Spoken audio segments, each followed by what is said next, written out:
Okay. Welcome, everybody, to the Papillion Vista Community Schools Board of Education meeting for August 12th, 2024. Let us start with Section 1, call to order. Please rise for the Pledge of Allegiance.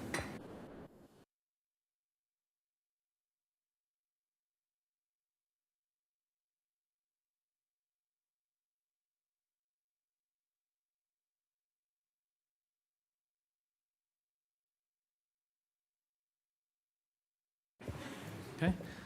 Roll call, please. Mr. Bailey? Here. Ms. Wood? Here. Mr. Lotus? Here. Mr. Madler? Here. Ms. Fisher? Here. Okay. Do we have a motion? I'll for make a Ms. motion to excuse the absence of Miss Witt for this evening. I'll second. Okay, we have a motion by Ms. Fisher and a second by Ms. Wood to excuse Ms. Wood's absence. Roll call. Ms. Wood? Yes. Mr. Lotus? Yes. Mr. Madler? Yes. Ms. Fisher? Yes, Motion carried.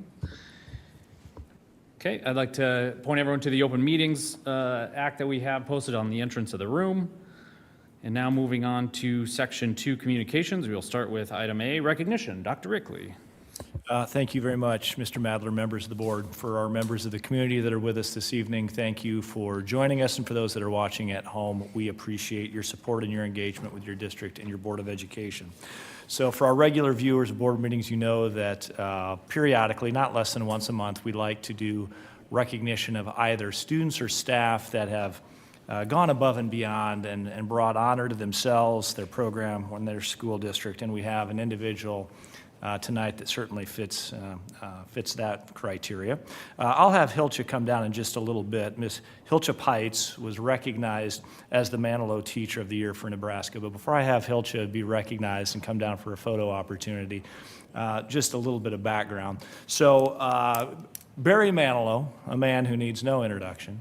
I don't know if we have any Fanilows in the audience, but Shireen and I are officially Fanilows, and I know Brett Richards was, and even before the event happened. So as Mr. Manilow goes from city to city on tour, one of the things that he does is he recognizes an outstanding local music teacher for their efforts. $5,000 to be used for personal use, $5,000 to go back into their program for horns, instruments, things of that nature. So it's a full $10,000 investment.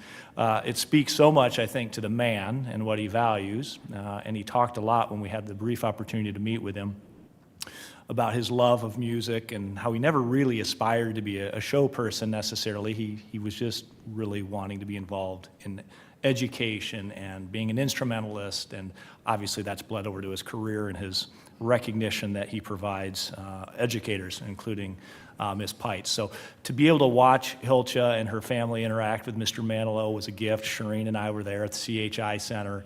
Mr. Zach Conrad also, by the way, music teacher, was also in the top 10, maybe top 5, I believe, number 4, Shireen is telling me. So we had a couple of educators that were recognized. Hilcha obviously came out on top, but it was so fun seeing Hilcha's family, her friends.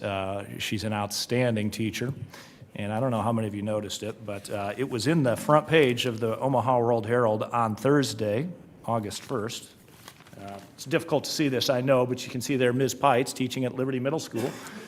Playing the trumpet. I wish she was playing the trombone, which was my instrument of choice, but the trumpet's not a bad number, too.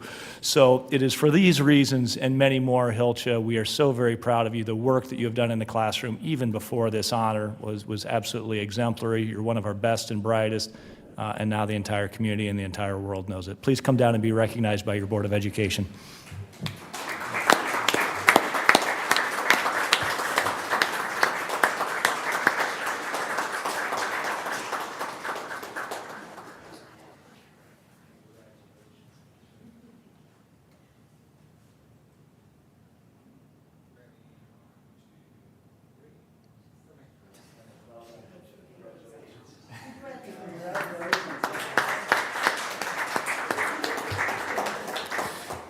Thank you again, Hilcha, for being here and for representing the district in such a very positive light. And on a personal note, I was thrilled to see that sometimes when you meet celebrities, They're not as tall as you might expect. Well, Barry Manilow's actually pretty tall. I mean, he was a solid 5'10", 5'11", so that was kind of fun too. So we all had a little bit of a brush with greatness. So thank you, Hilcha. Congratulations to you. It was such a pleasure meeting you and your family. With that, I would conclude the recognitions for the evening. Okay, thank you, Dr. Rickley. Moving on to item B, public comments. We don't have any tonight, correct? Yep. Okay, moving on to item C, Superintendent's report. Back to you, Dr. Rickley. Very good. Thank you again, Mr. Madler, members of the board. I don't need to remind anyone, it is back to school time, and with back to school comes a whole list of announcements and people that we want to thank. Just as a reminder for our parents, family members that are watching from home, tomorrow's a half day, K-7 and grades 9, not grades 8, 10 through 12. Everybody, that's tomorrow, half day. On Wednesday, everyone reports full day, and it is an 8:20 start at the high schools. It is not a late start, even though typically on Wednesdays for PLCs we have a late start. So if you have questions, check the school district website, but that should be current, and we cannot wait to have you back. Several people we want to recognize. First, our HR team. It was, I believe, almost a year ago to the day when the Omaha World Herald had its front page article bemoaning, and properly so, the lack of teachers and the shortages and the unfilled classrooms and the unfilled positions. We really have no certified positions to speak of that are open, thanks to Dr. Settle's hard work. We have some classified positions. We'll always put in a shameless plug for our classified positions, paras in particular, we're always in need for. But to open our buildings with basically a full staff is absolutely outstanding. Our class sizes are holding really steady. We'll know more once we see the whites of their eyes, so to speak, but overall very pleased with that.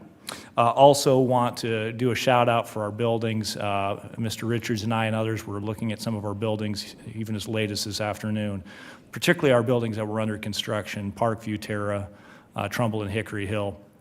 To get those buildings ready to open up after a summer full of construction is no easy task. They're clean, they're safe, they're ready to go. Deeply grateful for the buildings and grounds teams for doing that. Matt Moore, our Director of Technology, his team was putting in consecutive 10-hour days over the weekend trying to get last-minute work done to make sure that the internet infrastructure was where it needed to be. So a whole bunch of people pitching in to make sure that our buildings are safe, comfortable, and ready for learning. Related to all of that is bringing back staff. We had our staff event last Thursday, Warner Park. We had 1,800 of our closest friends, along with several of our board members there. So just want to shout out Warner Park for the outstanding work they do in hosting us. Dr. Villarreal and his team host the party. It was like a well-oiled machine. In fact, I think we stayed right on the agenda the entire day until I got up to give my remarks, and then I just kind of blew the entire thing right out of the water, as the superintendent always does. But Dr. V, outstanding work. So thank you, everyone, for that. Bus routes are quickly getting finalized. We've done an outstanding job there. I got a thumbs up from Mr. Richards there. And the 4 buildings that we were doing work on that I mentioned previously, we do have a certificate of occupancy. So again, just all kinds of people putting in yeoman's work to make sure we're ready to go tomorrow. Moving on to legislative matters. As you know, we're closely watching the special session with the Nebraska unicameral. Things didn't go exactly to plan late last week. Brett and I were planning on going down Friday and meeting with some senators and staffers. They adjourned on Thursday. No floor debate Friday or Saturday, as was originally scheduled. Another bill came out of committee just this afternoon, and floor debate will resume tomorrow sometime after lunch, very likely. Originally, we thought LB 9, Senator Hughes' bill, would be the vehicle for the discussion. It appears LB 34 is the new vehicle, which will, instead of a 0-cent levy, it looks like they're settling around a 30-cent levy, down from $1.05. They're making some tweaks to our special building fund. They're making some tweaks to the local effort rate. Brett and I need some time to meet with Tim to digest all of these changes. We'll have some thoughts and recommendations to share with the board, but it literally hit our inbox just this afternoon, so we'll be doing some analysis on that. Also wanted to share with the board and community, we have Director of Buildings and Grounds position that we'll be interviewing on Thursday. Mr. Larry Ware, who's admirably served the district for so long, is moving south to pursue a different opportunity. He'll be moving to Florida. Larry has done outstanding work. We wish him well, and we'll have an announcement for the board and the district hopefully in the next week or two. And a couple of just last-minute reminders, don't forget August 24th, PLCS Foundation Gala at Beardmore. I suspect Mr. Danker may talk a little bit about that. Also wanted to single out, I don't know if we have anybody in this room with connections to OPPD, but what a storm we had, ladies and gentlemen. A once-in-a-generation kind of a storm. Over 220,000 homes were without power for a period of time. So if you're watching at home and you work for OPPD, just want to say thank you. It's amazing how dependent we become on internet and power and that infrastructure that we all take so for granted, and those people were literally working around the clock, trying to beat the heat and get our power back on. Just want to say a big fat thank you to our OPPD crews. And I'll end my comments, Mr. Madler, with a big hearty happy birthday to our own Brian Lotus, who I believe turns 21 today. 21, Mr. Lotus? Congratulations. You're a great boss, great asset. We love having you on the board. And with that, Mr. Madler, I conclude my superintendent comments. Okay, moving on to item D, board reports. Well, I can start. Of course, I'm sure, well, the four of us that were there Thursday, I mean, you covered it pretty well, but Thursday it's always a lot of fun. Standing out there, greeting everybody coming in, having both cheer squads out there, and they did a fantastic job passing out shirts, passing out stickers, passing out fans. I'm not sure what else they were passing out, but I think all sorts of stuff. But they were fantastic. They were so full of energy, and it was fun to watch them when they'd run into a teacher that they had back in elementary school, and they'd run up and give them a big hug or something, and it was a lot of fun to watch. And Brian and I stood out there for a little bit, and I told him that at one point, there's 3 different types of teachers that you see walk in there. You see the ones that are ready to go and they're full of energy and they're, hi, how are you, talking to everybody. You get the ones that look like they rolled out of bed about 5 minutes before they showed up. And then you get 90% of them that are there, excited to be there, also bemoaning a little bit about end of summer. But great group, a lot of energy. I always enjoy that. It's, third time, I guess, fourth time, whatever I've done this, and it's fantastic to be there and to see all that. So that was fantastic. Yeah, Dr. V, you guys did a great job. It was fantastic. I also, you four never get a whole lot of thank yous, and so I wanted to tell you guys thank you, because I know how much work you all are putting in at the top and all your staff for getting ready for that and for the beginning of school. And so we do appreciate that. I think you're the four that don't get a whole lot of thanks, but I know how much hard work you all put in all summer long to get ready, so I wanted to thank you for that very much. Had to say a couple other things here. One, dealing with the school. My son used to run cross-country at Papillion South, and every year, both running programs at both high schools are phenomenal, some of the best in the state. But South, of course, where my son went, they always host a big alumni run, and so they invite all the alumni to come back and run. And my son was telling me this year they had 22 alumni come back and run, which is, and then they do a competition against the high school. So they run alumni against high school, and then they play something called cross-country ball, which I have no idea. It's kind of a combination between basketball, football, who knows, all sorts of stuff. But anyway, it's incredible to me when he told me there were 22 people that came back. And that's just the boys' side, the men's side. I don't know about the women's side. I just talked to him about that. But it says a lot about that program, and it's an amazing program that South has built. And so I wanted to say that as well. And then finally, you mentioned the storm. I know we had our Thursday event, and one of the focuses was on our community. And I had to give out a huge shout to my neighborhood. I was in Charleston the night of our. I was on the East Coast, and we managed to have hurricane force winds in the Midwest, so I'm not sure what's up with that. But, and we had neighbors across the street watching our house and our little dogs, and of course we get a phone call and a FaceTime, and there's a tree laying in our driveway along with our basketball goal that got bent over, and, of course we're 1,000 miles away trying to figure this out, and our neighbors just swarmed our house. And they had that tree cut up and moved away from our house, and were taking care of our dogs. And there was even a couple there that moved in a couple weeks ago. Never met them, hadn't been home to meet them, and they were over there doing this. Still, while it was raining, clearing everything out. And that's to me is the epitome of the Papillion La Vista community. And it's amazing, and it's one of the many reasons that I love to live here, because of that sort of thing. Because I'm sure there's probably hundreds of stories like that all over town, or both towns, and the city and everywhere else that after that storm. But I just had to shout out, because like I said, it was amazing. So I just wanted to say that as well. So, all right, I'll quit. Thank you. I just, talking about our back-to-school event, again, so many thank yous, appreciate everything. But I just wanted to highlight the kids that spoke. If that's not a testament to the educational system that we have in Papillion La Vista Community Schools, I don't know what is. From a third grade little girl all the way up through our high school, those children, students were well-prepared, well-spoken, and just made me very, very proud to be a part of this district, and they were a highlight for me among many other things. So good job, teachers and kids. Well, I'm going to speak a little differently, and I say it every year, but we are at the start of school. Children are walking to school again. Crosswalks have, in most neighborhoods, been painted, but we still see cars flying through stop signs and not paying attention.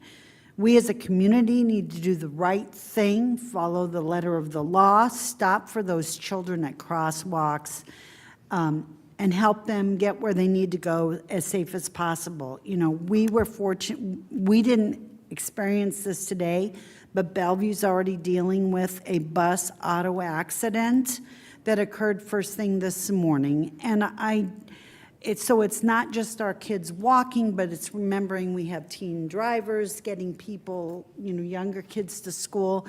We all need to take a step back and remember that wherever we have to go, it's not that urgent. It's more important that we make sure that kids get where they need to get safely, and we own a lot of that responsibility. So just to the community, remember that you've got to change in what's been going on all summer. Those crosswalks are going to be busier. Those walks to school will be busier, and those teen drivers are out on the road getting themselves and others to and from school. So let's do what we can to make sure they have a safe route, no matter what avenue they're taking, whether it's walking or driving or whatever.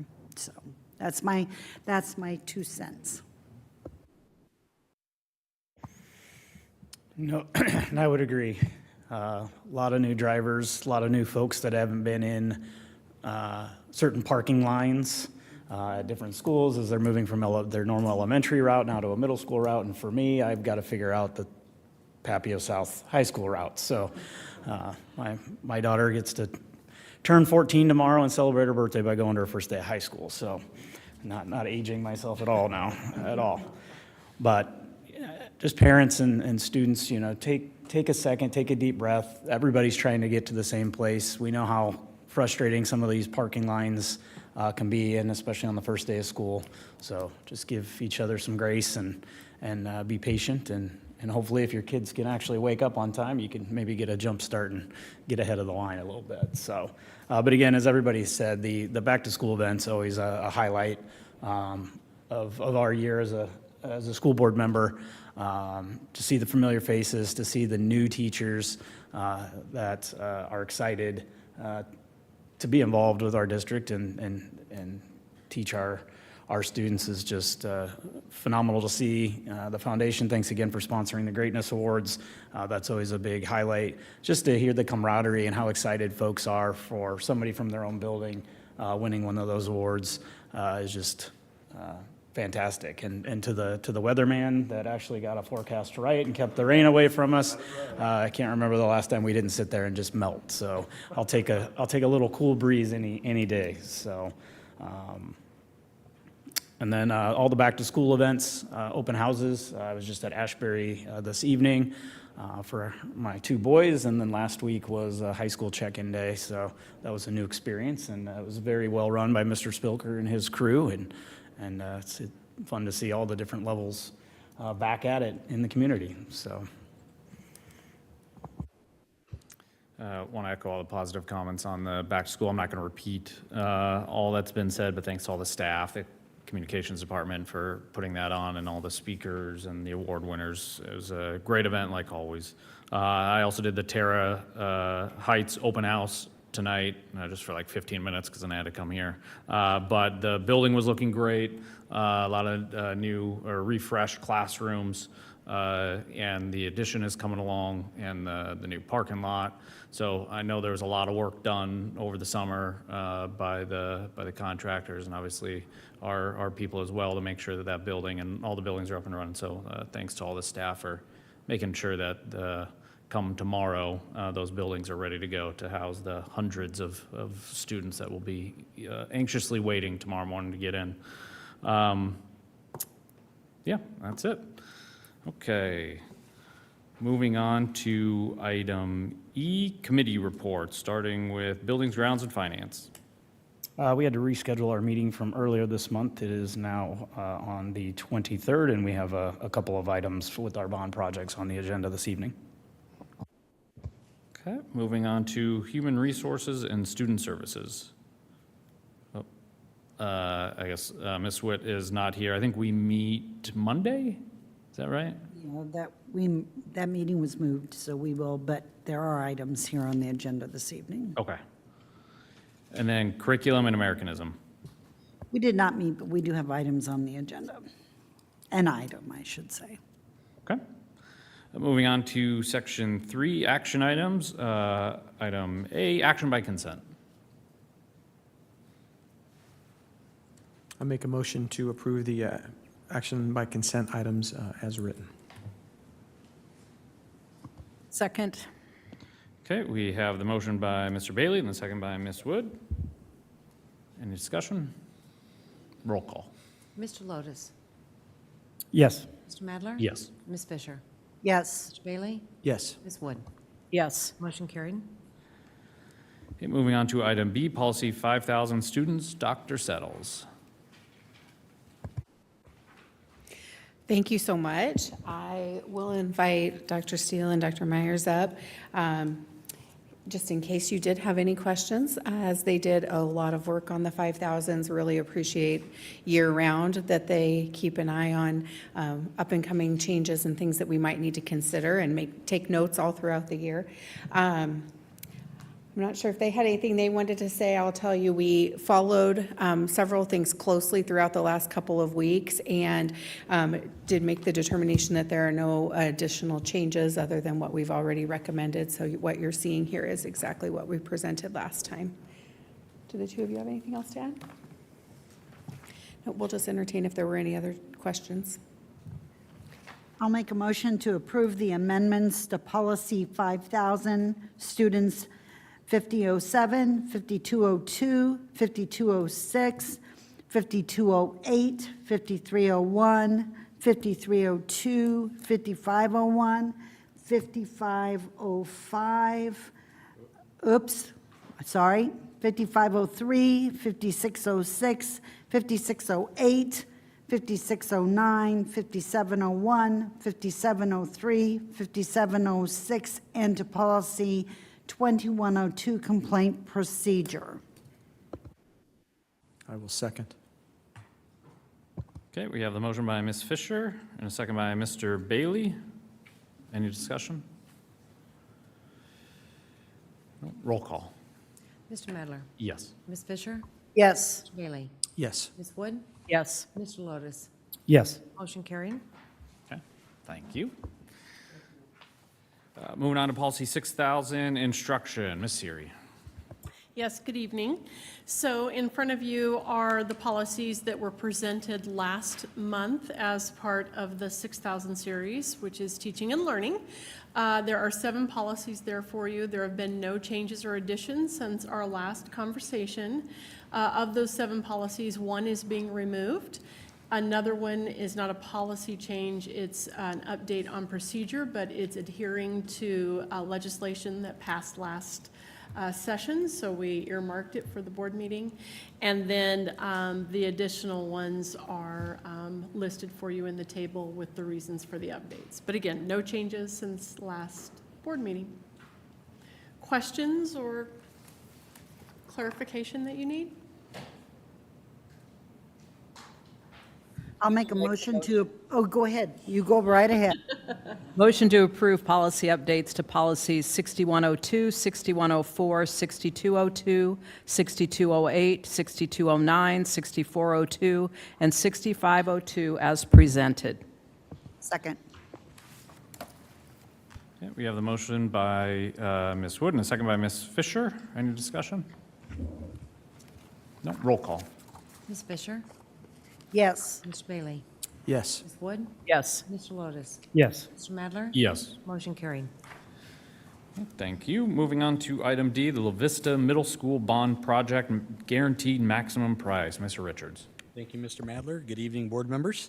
BCDM was at our last meeting to provide the scope and work for the La Vista Middle School project. Very pleased with the amount and the bids that came out in this project. We're able to pretty much do the things that we wanted to do at La Vista Middle. So this is really good news tonight. $9,390,405 is the amount of the GMP by Sampson Construction. The direct and indirect summary of the cost is broken out in the attachment provided, so you can kind of look through those. Really do appreciate the transparency that our team works through and looking at those numbers. It was really helpful throughout to try to get this right for the bidding process. This project did come within the amount budgeted for, which is always good to be able to tell you. I think that bodes well probably for the future bids here this fall as well. So this is kind of one of our first ones out of the gate here late summer, heading into the fall, and that's the season when a lot of people are starting to hit bids, October, November. So we're getting a few out ahead of that, which is good to see. That strategy is working out a little bit. Want to thank BCDM, who's Pat and Jamie are here tonight for the next agenda item, but working together with Sampson, it was just a really good team effort. A lot of meetings to try to get this to a project that we could get to financially, and everybody did a great job. I would say this, we're probably starting this project late fall, early winter, and then the majority of the things you're going to see happening in the spring, starting with the addition and then the summer slam. We're hoping to be done with this project, as with others, August 1st of 2026. So with your approval tonight, we will get that ball rolling here with our subcontractors.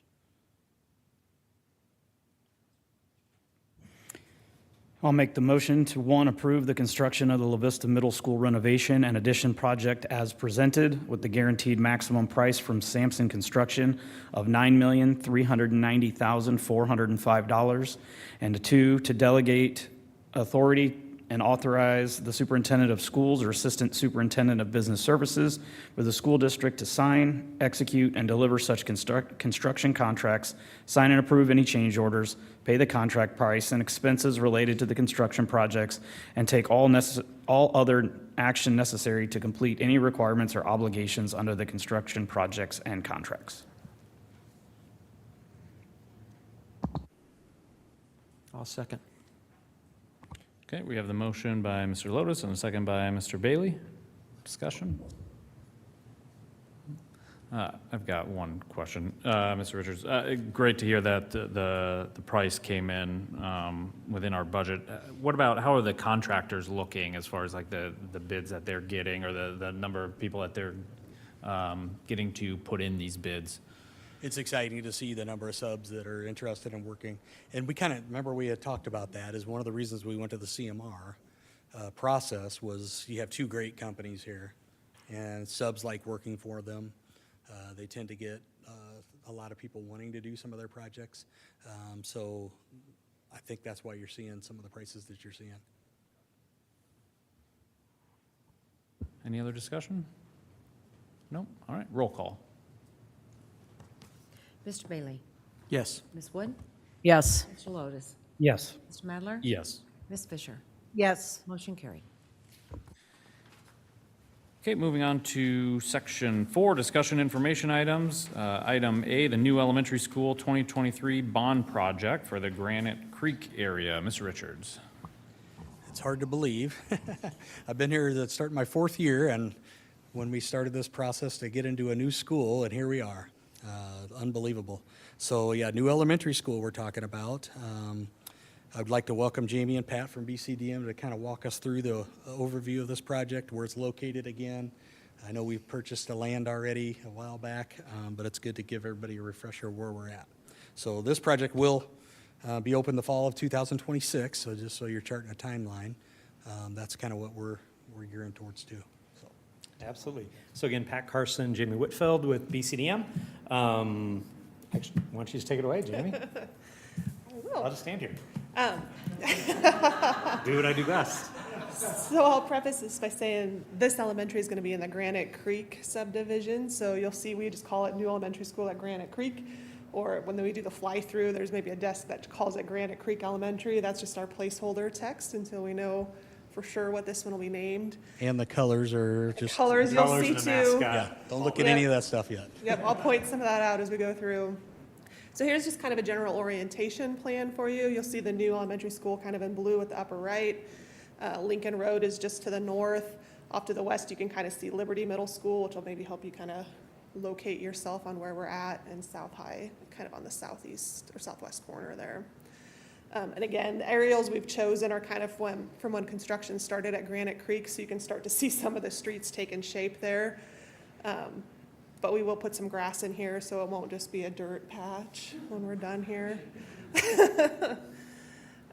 So again, here's our kind of overall site plan. Again, this is a sister school to Ashbury and Prairie Queen Elementary School, so the floor plan is generally pretty similar to what's shown there. We did mirror the building on this site to make it fit a little bit better. So here, when you come into the building, the admin area will be to the right and the classrooms will be to the left.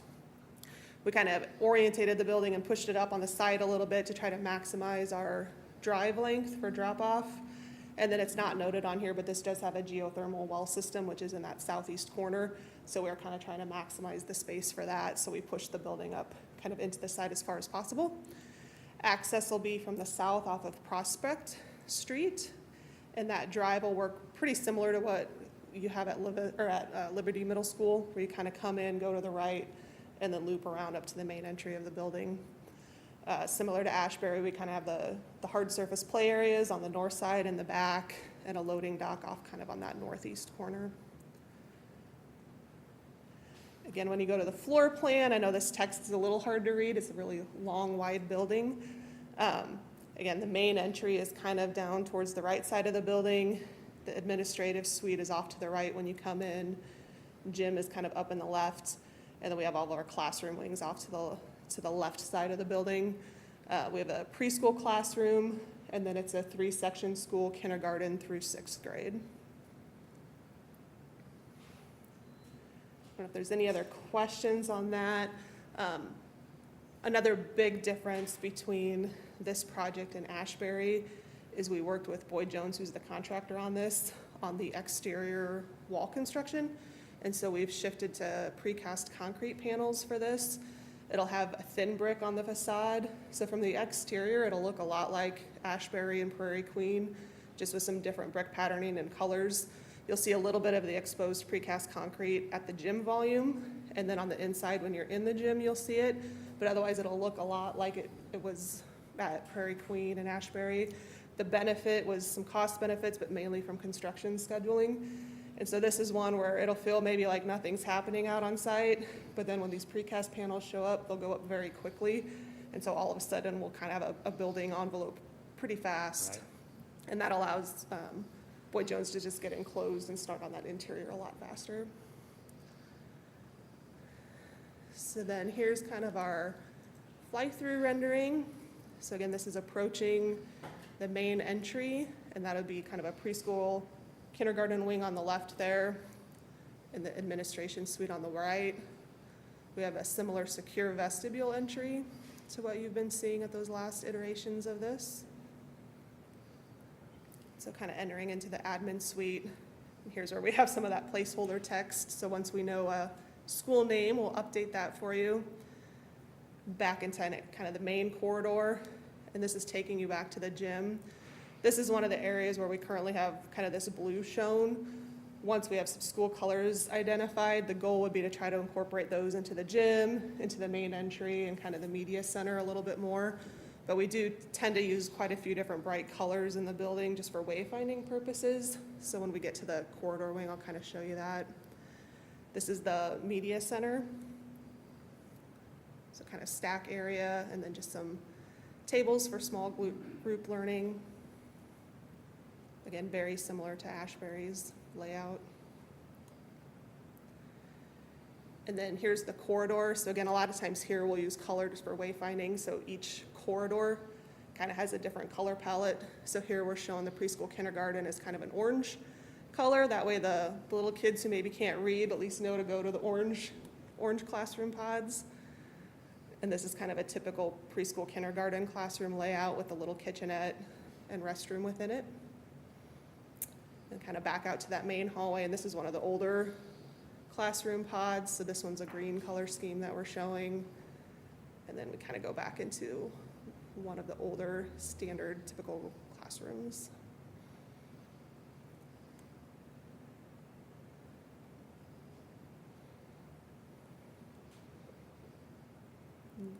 That's all.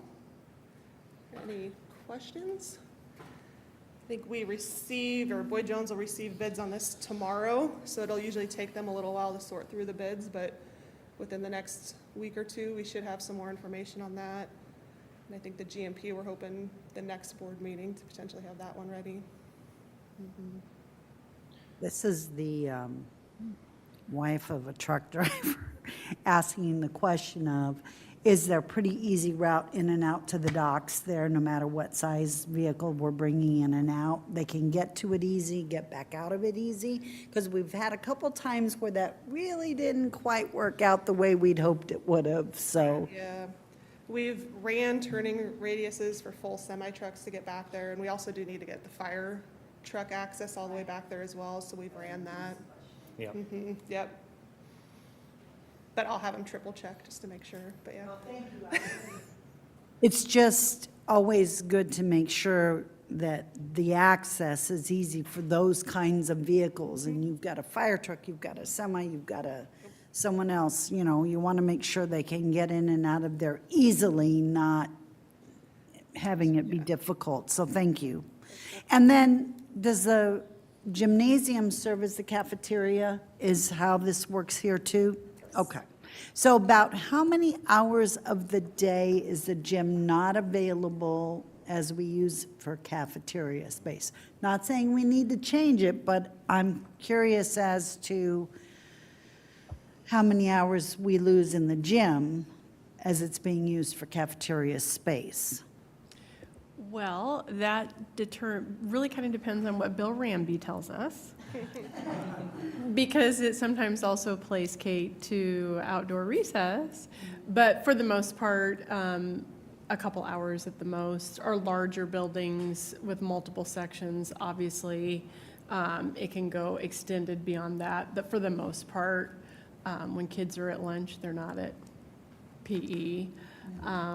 And typically, we also utilize other space in the building as well, so. Well, and the outside play area is great unless Yeah, it's recess. below zero. Or Yep, it gets dicey when the weather, Yeah. and then usually we utilize the library as well for indoor activities. So you have one preschool room designated and then 3 classrooms for every other grade level. So I have to ask this question, just because we've seen the numbers for enrollment and everything, building a building that's got 3 sections. You can't look into your crystal ball any better than I can. I know that part of this will relieve some of the overage at Prairie Queen, 'cause I know they've got, I think they're out in portables now, aren't they? Yes. Yeah, and they're pretty packed. And it looked like, obviously, I appreciate that you overlaying it right there by Granite Creek, because you can see that area will be built up as well. But hopefully, we're anticipating that that school will be, we get a good use out of it. I know Ashbury started off with, it wasn't full either, but it's slowly making that way. So we're anticipating that's not going to be an issue with, with building another school. We're going to be able to, I hate to say fill it, but we're going to be able to utilize it. Correct. I think you hit it on the head. Ashbury, I think, is sitting about 370 kids or so, if I remember right, on our last meeting. You know, and it's capacity of 500, so you can kind of see it slowly after 3 years of being or 3.5 years, I guess, of being in service. It's kind of picking up steam there. I think this school, you'll see the same type of thing. We're already using portables at Prairie Queen. We got a lot of work to do to figure out boundaries here this fall. You know, update our enrollment projections for the school, all those things. But I think you'll see a slow growth into that school, yes. And relief in Prairie Queen is a big deal. I mean, that's going to be, it's built for 500. We were, I think last spring at the end, we were 547. We're down a little bit because we had a 6th grade class go up, but you know, it's going to, our enrollment study shows that that's going to be the area that grows, that and over on the south side of 370. So those are the two areas we're watching where Ashbury's filling up, and then this one. So the next bond will probably include elementary school on the south side to relieve Ashbury at that point, if you can believe we'd be talking about that. But that's kind of the plan. Yeah, I mean, in this one, like you said, fall of 2026, so you're still looking at 2 years away before we're even planning on opening Yes, this, so, okay, Right. yep, thank you. And I'm not sure what Ashbury opened up at. I think we opened at approximately 125. Yeah. Which is a little bit smaller than we like to open, but we just anticipated that the enrollment would really take off, and it has. Yeah.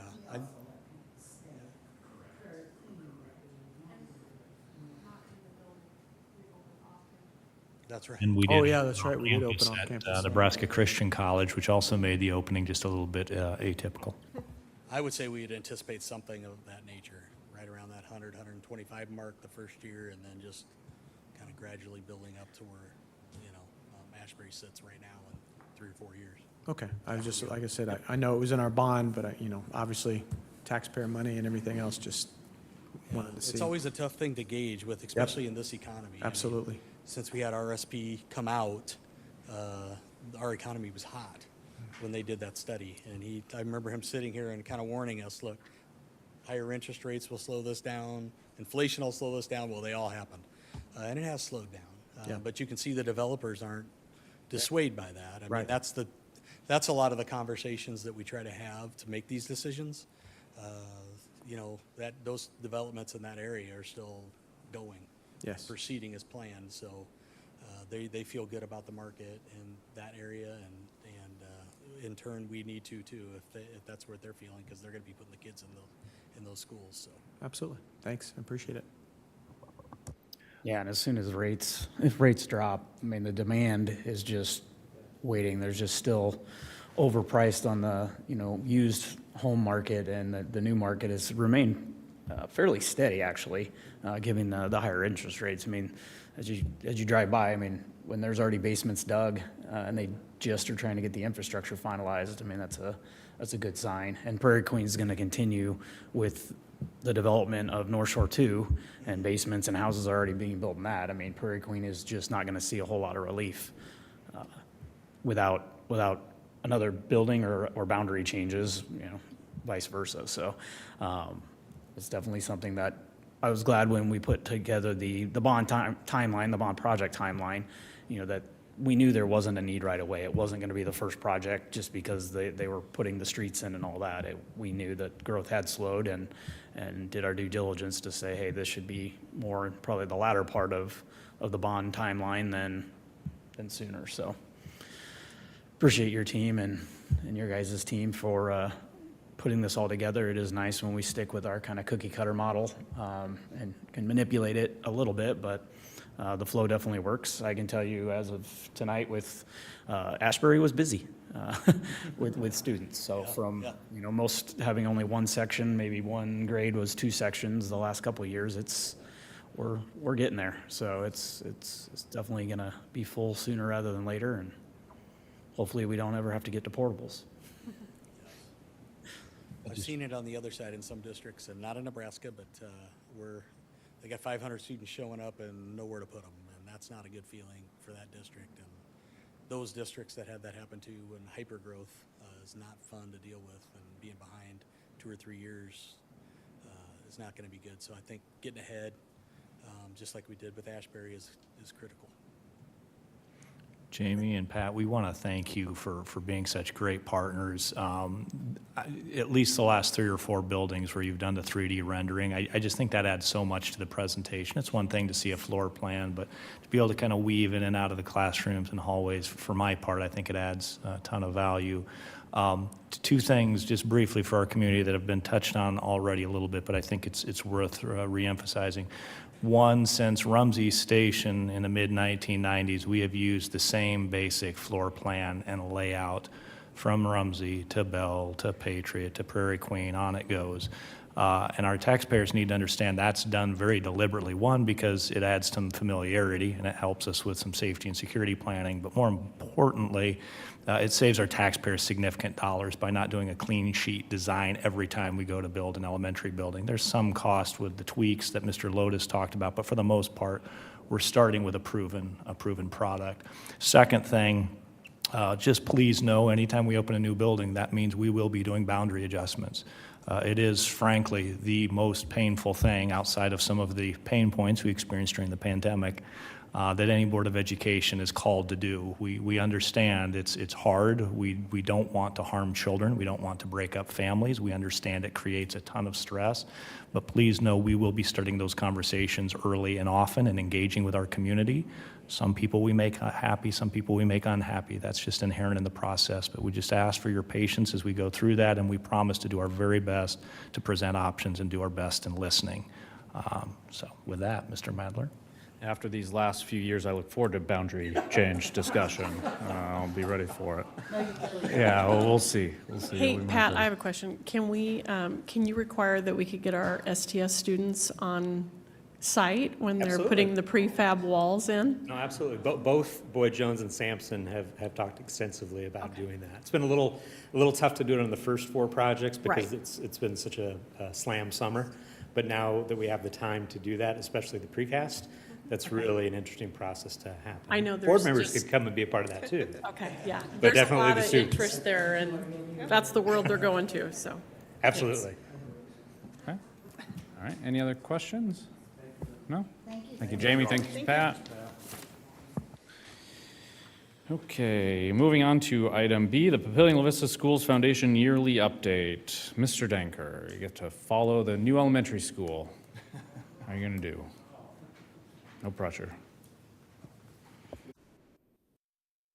If anything whatsoever. You just get to hear us talk. How about that? Well, hi, everybody. I'm Lee Danker. I'm the Executive Director of the Schools Foundation, and this is Terry Dodds, who is the Director of our Kids Club program. Thank you for inviting us to give our annual update of things that are going on at the foundation. We're happy to be here, and we've got a slide deck that we'll follow here, and look forward to visiting with you more. I guess we'll just get going. The first thing we were going to share with you is that who we are. Do I need to click it? Yeah. There we go. All right. There we go. Oh. Okay. So, who are we? We are the Schools Foundation, and just as a reminder of what our purpose is, our mission is to enhance educational opportunities for our PLCS students that would not otherwise be possible. And if we look a little bit more long-term at our vision, we envision a future where the circumstances of our students and families are improved. So everything that we do was within our mission and our vision, and we continue to make progress on that every year. Something that's really important to us is that we were established in 1986 by community volunteers. This is a community-born organization, and it continues to be community-driven. We are a charitable 501c3 organization that is governed by an elected board of directors, and we are separate from the district. I am not an employee of the district. Terry is not an employee of the district. None of our employees are. We are employed by the foundation, and it's done so intentionally. I do want to turn around and introduce a bunch of folks back here. You're going to see a lot of folks, if I'm looking this way off to the left. We have a good number of our foundation board members who are here because they care so much about the work of our school district that they wanted to be here and be here for this presentation. So I want to thank you, in particular, Brett Abels is our board president sitting over there in the black shirt.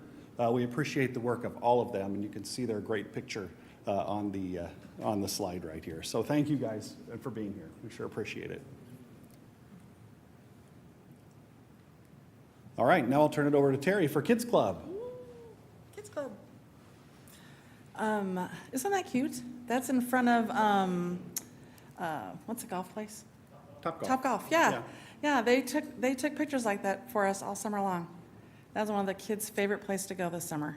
So, well, we had about 851 children this summer. That included the Jump Start, our favorite little people. And we currently had 1,250, we have 1,211. We are already 60 more than that. We are 60 ahead of our enrollment from this time last year. So we're moving along, very busy. We had a great summer. We are very happy to hear that another school's opening. We have wait lists at Prairie Queen and Ashbury, so that's good news. We've had wait lists at Prairie Queen since pretty much the second year. So, and we could have probably seen a few more this summer. The summer numbers have been incredible, but because of the construction, we were limited a little bit to what sites we could use. And of course, we have lots of valuable work experience for any students anybody that has a 16-year-old or older will be happy to take them. Our staffing is also a little bit better this year, but we still are short some people, especially in the morning. But Kids Club has been just cruising along, doing their thing, so. Any questions about Kids Club?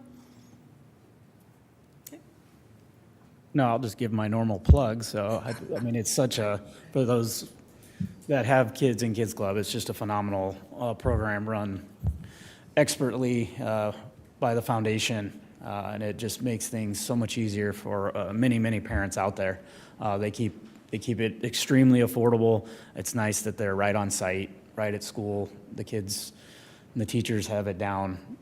So to release them, they know exactly where to go. They know they're in safe hands, and they have a ton of fun. I don't know how your staff do it every year, but to come up and get the organizations in the community, such as, Papio Fun Park and Funplex and Top Golf and all these different things that, some of these kids wouldn't have the opportunities to go to, is just pretty phenomenal. So it's always fun. There was, I think, a rain out for Funplex for my kids, so they went last week. So my office is right by there, so I was able to sneak around and kind of see the folks doing go-karts and doing some of the games and stuff. So it's always, I know that's a highlight of the summer for most of the Kids Club. So to all the staff that work all summer, all the students, and especially the site directors, just the communication's phenomenal. And if outside of the few schools that now have a wait list, if you're watching and you haven't given Kids Club a chance, I would definitely have those conversations. And I do just appreciate, too, how you work with our summer programs, summer school, and encourage kids to participate in the summer learning, as well as being a member of Kids Club and the Jump Start program, welcoming our newest kids into the district. So thank you for being a little flexible and coordinating with those activities as well. Of course, thank you. All right, thank you. Thank you, Terry, and thank you for those great comments. If you're not aware, when I mentioned we were started in 1986, the primary purpose for that was to create and run a before and after school care program. So it's remarkable to see how it's grown since 1986 into a program that runs at 16 elementary schools with the numbers that you just saw on that slide. So again, thank you to the community for getting this started way back when, and we're proud to keep it going. So beyond Kids Club, something that folks rely on the foundation for is to support our district's alumni of both high schools. And so I always like to give you a number update each year, that since we began keeping records at the foundation back in 1930, that's how far back we go, we have 30,572 alumni on record. So that's a pretty interesting number. We, as a foundation, support class reunions when people are putting those together during the summer or fall or whenever they're choosing to get together. And we started something 3 years ago, which you'll see those coins on there, which are annual funds for both high schools. It's an opportunity for alumni and friends to support their high school directly through the PL fund for Papio and for the T fund for Papio South. And for donors of $100 or more to that, they get these customized coins that we reestablish every year. They're different every year, so it's a collectible piece. So we wanted to share those with you. Some of the ways that we support the district are not very well known by a lot of folks in the community because they go directly to the point of impact, which is our classrooms. We have some lists on here of things that we wanted you to be aware of that we continue to support. Some are new and some are old standbys that we've been supporting for years. You can see on here first grade vehicle day, third grade pioneer days, and then good old sixth grade outdoor education. This is something that our district and our community values significantly. And so I'm going to pause there and I'm going to read you a thank you letter that we received from a young man from Hickory Hill Elementary School. I'll leave his name off, but last year after he attended Hickory Hill's sixth grade outdoor education, he sent us a note to thank us for funding this opportunity. Dear Papillion La Vista Schools Foundation, my name is, and I would like to thank you for the outdoor education experience last week. This is the first time I got to use a giant swing and look through a telescope. Now, I'm going to pause there because if you know Mrs. Danner, she tells us all the time, this is a first for kids when they go out to the country and they have an opportunity to do things for the first time. And he specifically said, it's the first time I ever got to look through a telescope. And that's pretty neat. That's something that he wouldn't have gotten to do otherwise. So thank you again for supporting my class and promoting learning opportunities outside of the classroom and teaching us important skills in life. So our foundation is proud to continue supporting that. You'll also see elementary arts at the Rose Theater. That impacts thousands of children throughout the district, and it goes all the way from middle school tutoring up to the high school. You'll see at the bottom here school grants at all levels.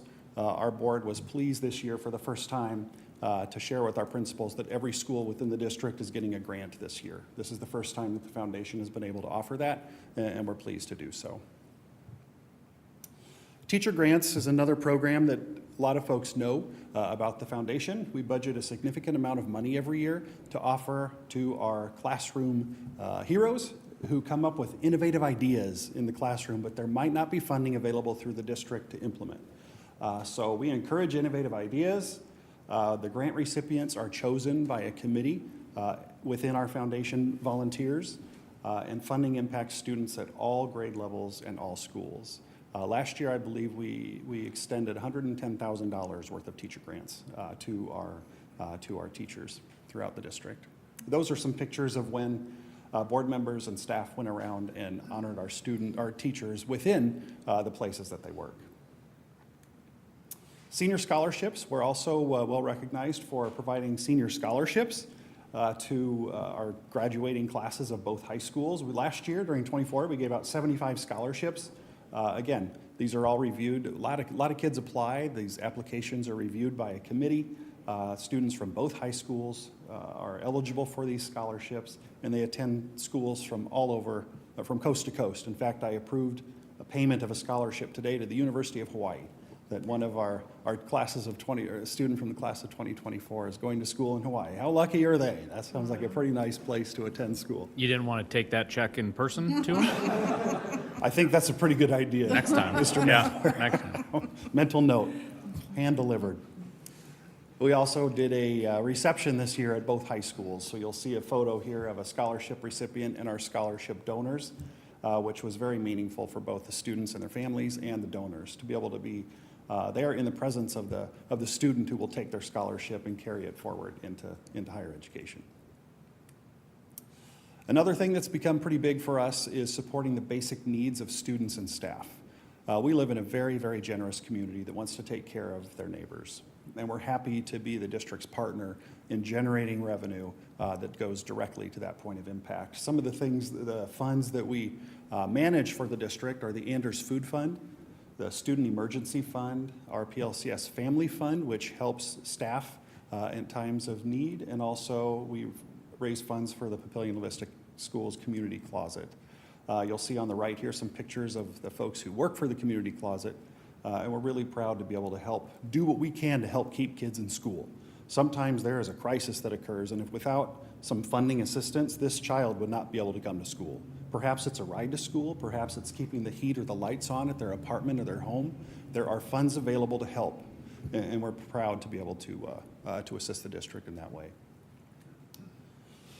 Here's the part you were talking about, Dr. Rickley. We have a couple community events. One just passed. It was our golf outing, which occurred on June 11th. We were very pleased to have a former board member who used to sit around this table, Mr. Colonel Bill Guess. He was our honorary starter this year, so you'll see a photo of Bill and his wife, Donna. Our golf outing was a smashing success thanks to the work of Mindy Beek, who works in our office, and her great team in our volunteer committee. And we have a upcoming event here in just under 2 weeks. Which is our back-to-school soiree. It's our annual one. It's our 15th year this year. I know many of you are already registered to attend, so we're thrilled to have you there. We're going to have another great event where we honor our legendary educator, who's a former superintendent, Dr. Harlan Metchke, and also alumni from both high schools and a community booster. So we look forward to celebrating with all of you there. Finally, we just wanted to share some of our points of pride at the foundation. We love doing what we do because we care so deeply about the students and families of this district. We're really proud of Terry's staff and all the folks who work at the foundation. We really focus on our values, the things that we value. And we have a team, we're just about 100 people work for the foundation. And we really do emphasize that we need to share the values that will make us better at our jobs.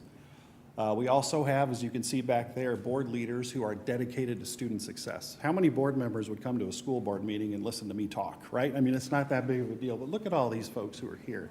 So thank you to our board for leading the way you do. Our engagement events continue to grow and impact and even the finances that they generate. So we're really proud of that. And we're proud of the community for embracing them and being part of it with us. We had another positive financial review by our external auditor. We're always proud, and we do take that very seriously. If folks trust us to make a financial gift, they need to know that we're doing it well. And then finally, we're just very, very proud to support a great school district, and we appreciate the work that you all do on a daily basis as unpaid volunteers to make sure that this district runs as well as it possibly could. So with that, that is the conclusion of our report, and if you have any questions for us, we'd be happy to entertain them.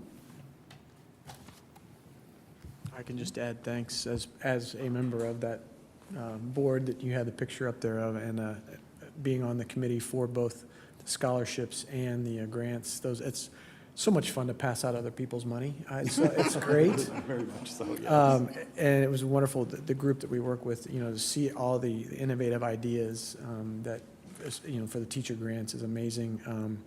You look at all the students and you try to go through all those scholarships and you realize how wonderful, the students were amazing, and everything. So that was a lot of fun. I can't tell you, since I went on the teacher grant, I always get a few teachers that will come up to me and go, okay, what do I need to do to get a grant through? And I'm like, oh my gosh, it's just a lot of fun. Terry, I can't say enough about Kids Club. I know Brian's pretty much said it all, but the work that you and your staff do is amazing. It's absolutely amazing. Mindy, I know you're hiding back there and you didn't want to be seen by the camera, but the work that you do with everything back there and keeping me informed through emails and everything, I really appreciate that, and all the board members. I enjoy, going to those board meetings and catching up with everybody and seeing how everything's working. So Lee, finally, you run a great group. It's amazing the work that you do. So, we were all sad to see you leave the school board, but you've, come back in a big way and work on the foundation, and it's fantastic that you're able to continue to serve this district the way you do. So, thanks to everyone. I really appreciate it. So, and I enjoy being a part of the board. Thank you. I also just want to say thanks as a prior foundation board member, now termed off. But you guys do great work in the district and just in our schools, and then helping the families as well. I mean, I was a recipient of one of the foundation scholarships 20 years ago. And, it helps those families in our community, do whatever the next level is after the school. So while they're in the schools and then even after, for those families, you guys are helping out as well, which is great to have in the community. And it was part of the teachers grants. That was probably my favorite part of the foundation, was going through the list, seeing all the great ideas that our teachers have, the time that they are spending trying to come up with new things in the classrooms, and I mean, spending that time outside of the work hours to put the proposal together, come up with the idea, submit it, and it's just great to be able to reward them with some of those grant funds to see them then implement it into the classroom. So thanks for the work that you both do, and again, the rest of the board and staff as well. One thing that they didn't show this year that they've shown in years past is the foundation's dedication to the skilled and technical trades. They were an essential partner when we expanded both high schools to reintroduce larger STEM wings. The foundation, set up funds in order to make sure that those programs in the curriculum could be supported for years to come, and we didn't just invest in those new building spaces and then have those programs, fail after a few years. So, for someone that works in an industry that is desperate to continue to hire those in the skilled and technical trades, it's fantastic, and I think it's something the community, the state, and the nation need is, again, a refocus on those skilled and technical trades. So thanks for supporting that and being a leader. Lee and Terry are very humble. There's any number of these things that we could have spent an entire hour talking about, but one of the things they didn't really touch on is the balance sheet.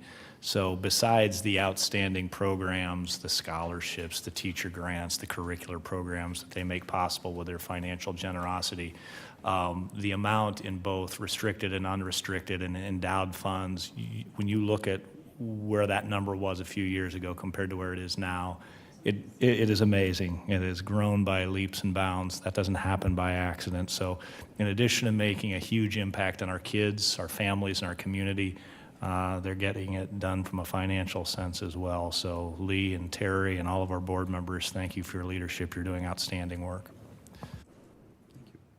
All right, thank you all very much. Appreciate it. Thank you very much. Yeah, and thanks to the rest of the board and staff for coming as well. Okay. We are moving on to item C, review policy 8000, board organization and operation. Dr. Settles. All right, it is August, which means the 8000's board organization and operations are up for annual review.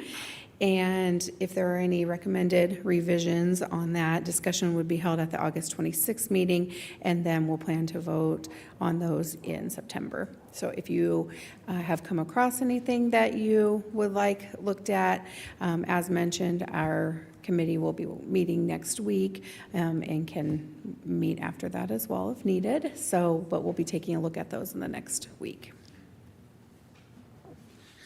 Okay, moving on to section 5, future board calendar. Tomorrow, August 13th, 2024, first day of school. Good luck to all the parents that have to get their kids up tomorrow morning. August 19th, 2024, foundation board meeting at 6 p.m. here at central office. August 24th, 2024, the foundation gala, the back to school soiree. August 26th, 2024, the Board of Education meeting at 6 p.m. here in central office. And seeing no further business in front of this board, we will adjourn at 7:07. Thank you.